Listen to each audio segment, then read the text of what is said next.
हे दोस्तों, welcome back commerce with Anil sir. तो आज हम 11th कॉमर्स में स्टार्ट करेंगे बुक कीपिंग और अकाउंटेंसी।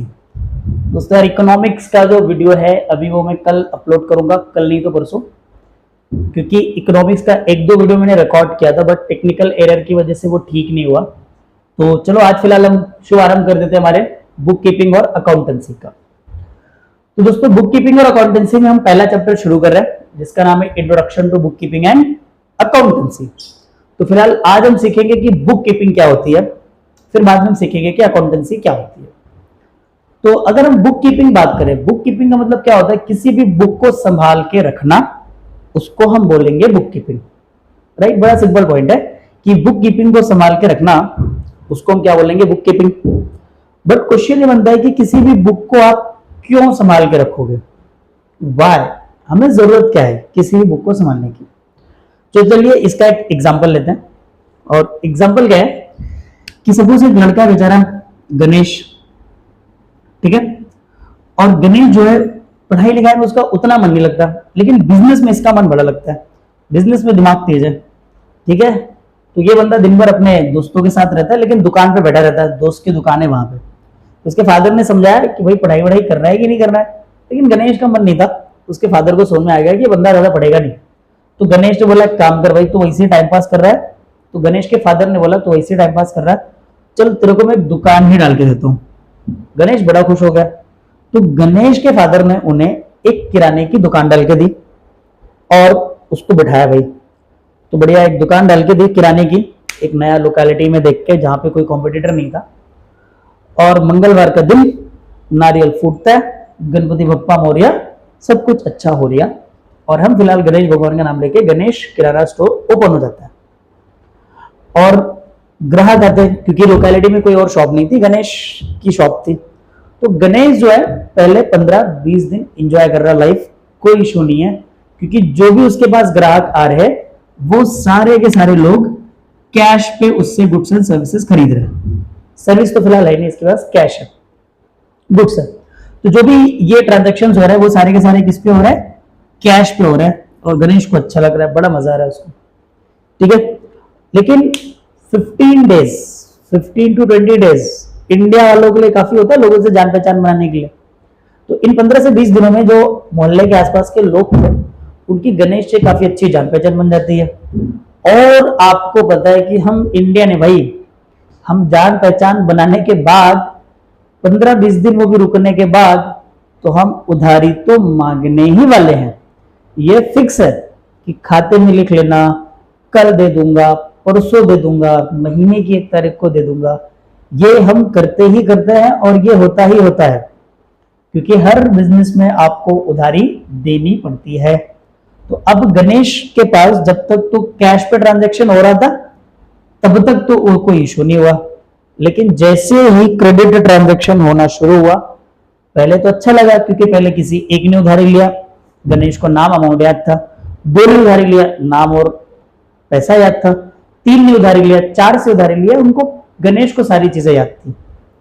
अब लेकिन ये जो नंबर ऑफ क्रेडिट ट्रांजैक्शन हुआ, यानी ये जो क्रेडिट का सिलसिला जब शुरू हुआ तो ये थमने का नाम नहीं लिया और कम से कम 15 से 20 लोगों ने उससे उधारी ले ली भाई। प्लस नहीं लिखूंगा, 15 से 20 लोगों ने उधारी ले ली। अब गणेश बेचारा कंफ्यूज हो गया, 50 to 20 लोग, उसे उनका नाम नहीं पता, पता भी है तो याद नहीं किसने कितना लिया था, प्लस अमाउंट उसको याद नहीं आ रहा है। तो गणेश थोड़ा सा निराश हो गया बेचारा कि क्या करे, और दुकान पे बैठ के कुछ यही सब सोच रहा था। तो उसके फादर आते बोलते भाई गणेश क्या हो गया तेरे को?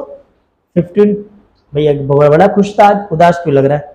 तो गणेश ने अपने फादर को सारी की सारी बातें बता दी कि भाई ये हो रहा है। तो फादर ने सोचा और सोच के बोला कि भाई एक काम कर, ये जो 15 से 20 लोगों ने अब तेरे से उधारी लिया है, अब तो इनसे ज्यादा मांगेगा तो भी इशू, कम मांगेगा तो भी इशू।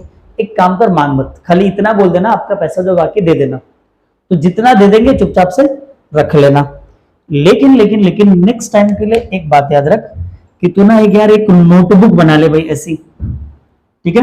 गणेश के फादर ने बोला कि भाई एक नोटबुक बना लो, ठीक है। और अब क्या करो, जो भी लोग तुमसे उधारी पे कुछ खरीदे उनका नाम लिख दो। सपोज तुमसे राम गुड्स खरीद रहे तो मिस्टर राम का नाम लिख दो। सपोज तुमसे अगर मिस्टर महेश खरीद रहे तो यहाँ पे आप महेश का नाम लिख दो। ठीक है, और ये लोग जो भी सामान खरीद रहे, ठीक है, जो भी सामान खरीद रहे इसमें नोटबुक में नाम लिख दो। ठीक है, और फिर उनको टोटल करके भाई उनको दे देना। जिन लोगों ने जितना जितना उधारी पे खरीदा उनको उनके नाम क्या क्या अमाउंट और नंबर वाइज सब लिख देना। और जब भी वो तुमसे मांगे हिसाब करके उनको उनका बिल पकड़ा देना। बोलना भाई ये आपका टोटल बिल, आपका नाम ये, आपने ये डेट को ये चीजें खरीदी हैं। जैसे ये राम की अकाउंटिंग करोगे उसी तरह महेश की भी अकाउंटिंग करोगे। गणेश ने बोला वाह यार ये आपने काफी अच्छी जानकारी दे दी, तो गणेश खुश हो गया। और उसके फादर ने एक और बात बोली कि बेटा ये जो तू उधारी वाले ट्रांजेक्शन लिखेगा ना तो पीछे साइड ना कैश वाले भी लिख लेना, और ये भी लिख लेना कि हमने तो नहीं सप्लायर से उधारी खरीदा है या उधारी या कैश पे खरीदा है, तो दोनों लिख लेना। तो तेरे को समझ में आ जाएगा तू कैश पे कितना बेच रहा है, उधारी पे कितना बेच रहा है। और याद रखना कि जरूरत से ज्यादा उधारी नहीं देना। अगर पुरानी वाली उधारी नहीं चुकाई है तो नई वाली मत देना, तेरे पास रिकॉर्ड रहेगा किसने कितना लिया हुआ है। तो गणेश बड़ा खुश होता है। तो अब गणेश इस बुक के अंदर कैश वाले भी ट्रांजैक्शन लिख रहा है, यानी क्रेडिट वाले भी ट्रांजैक्शन लिख रहा है, और जो उसका ट्रांजैक्शन है वो तो फिलहाल लिख ही रहा है। तो अब बताओ क्या ये गणेश इस बुक को संभाल के नहीं रखेगा? संभाल के रखेगा। रीजन, इसके अंदर उसने अपने बिजनेस की डिटेल्स लिखी हुई है। सो दैट इज वाई ये क्या करेगा, बुक को संभाल के रखेगा ही रखेगा। Is it clear? इसी को कहा जाता है बुक कीपिंग। ये जो गणेश है इस बुक के अंदर जो जानकारी लिख रहा है, जो ट्रांजैक्शंस को रिकॉर्ड करते जा रहा है, उसी को कहा जाता है बुक कीपिंग, और ये इसको संभाल के रखेगा। आई होप आपको ये समझ में आया होगा। तो चलिए हम जरा बुक कीपिंग की मीनिंग देख लेते हैं कि बुक कीपिंग की मीनिंग क्या होती है। ठीक है, सो मीनिंग क्या है कि बुक कीपिंग मीन्स, ठीक है, book keeping means recording of, bookkeeping means recording of business transactions in the books of accounts in a very systematic manner। ठीक है, तो यही होता है book keeping means recording. Ganesh क्या कर रहा था? रिकॉर्डिंग। क्या रिकॉर्ड कर रहा था भाई? बिजनेस के ट्रांजैक्शंस। कहां रिकॉर्ड कर रहा था? बुक्स ऑफ अकाउंट में, वो भी सिस्टमैटिक मैनर में, name wise, date wise, amount wise. इसे कहा जाता है systematic manner. So I hope आपको समझ में आएगा। So bookkeeping means recording of business transactions in the books of account in a very systematic manner। Is that clear? So moves for the next point, that is bookkeeping India में कैसे आया, किधर से आया और कब आया, ये अपना अगला टॉपिक है। तो देखो बुक कीपिंग जो इंडिया में आता है, तो एक राजा थे हमारे चंद्रगुप्त मौर्य। ठीक है, तो चंद्रगुप्त मौर्य के रेजीम में, यानी इनके कार्यकाल में, एक इनके मिनिस्टर हुए, मिनिस्टर, और जिनका नाम था चाणक्य या फिर कौटिल्य। ठीक है, इनको बेसिकली चाणक्य या कौटिल्य कहा जाता है। और चाणक्य साहब ने बहुत ही फेमस बुक लिखी थी, आप सबको पता होगा, और उस बुक का नाम था अर्थशास्त्र। ठीक है, इस बुक का नाम क्या था? अर्थशास्त्र। और इस बुक में हम ट्रेस कर सकते हैं बुक कीपिंग और अकाउंटेंसी के बारे में। ट्रेस मतलब क्या? पता लगाना। So in the Chandragupta Maurya period there is a minister name was what? Chanakya या Kautilya, and he wrote very famous book name was Arthashastra. In अर्थशास्त्र में थोड़ी थोड़ी बातें मेंशन की थी, तो वहां से हम ट्रेस कर सकते हैं इंडिया में बुक कीपिंग और अकाउंटिंग के बारे में। और उस जमाने में भी बुक कीपिंग होती थी। जो हमारे राजा महाराजा हुआ करते थे, या फिर जो आपके जमींदार वगैरह हुआ करते थे जिनके पास बहुत ज्यादा पैसा और बहुत ज्यादा प्रॉपर्टी था, तो वो एक अकाउंटेंट को अपॉइंट कर लेते थे या क्लर्क टाइप के बंदे को अपॉइंट कर लेते थे, और जिसका काम रहता था उनकी ट्रांजेक्शन, यानी उनके जो प्रॉपर्टीज थे या उनका जो बिजनेस जो भी कारोबार हुआ था उनके ट्रांजेक्शन्स को रिकॉर्ड करना। और उस टाइम पे इसको देशी नामा कहा जाता था, यानी कि जो बिजनेस ट्रांजेक्शन की रिकॉर्डिंग हुआ करती थी इसको हम क्या बोलते थे, इसको हम बोलते थे देशी नामा। Is that clear? I hope आपको ये पॉइंट समझ में आया होगा। ठीक है, अब याद रखिए कि बुक कीपिंग यानी कि अकाउंटिंग करने के दो मेथड होते हैं। एक होता है सिंगल एंट्री सिस्टम और दूसरा होता है double entry book keeping system. मैं शॉर्ट में लिख रहा हूं, actually single entry book keeping system होती है, ये double entry book keeping system होती है।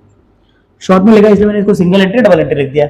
तो single entry book keeping system मतलब वही जो मिस्टर गणेश कर रहे थे कि एक नोटबुक ली और अपने हिसाब से नाम लिखा, अमाउंट लिख दिया, कोई रूल्स एंड रेगुलेशन नहीं फॉलो किया उन्होंने, कोई उसमें प्रिंसिपल नहीं लगाया, कोई इसमें अकाउंटिंग के नियम नहीं फॉलो किए। इसको कहा जाता है अनसाइंटिफिक मेथड ऑफ अकाउंटिंग और ये होता है इनकम्प्लीट मेथड ऑफ अकाउंटिंग। और single entry system normally followed by small businessman या फिर स्मॉल जो छोटे मोटे व्यापारी होंगे वो लोग फॉलो करते single entry book keeping system. But the double entry book keeping system is followed by entire world. जो बड़ी बड़ी कंपनीज होती हैं और जो बड़े बड़े बिजनेस ऑर्गेनाइजेशंस होते हैं वो फॉलो करते हैं double entry book keeping system, और इसको कंप्लीट मेथड माना जाता है और मोस्ट साइंटिफिक मेथड माना जाता है बुक कीपिंग सिस्टम का। तो आई होप आपको यहां तक समझ में आया होगा।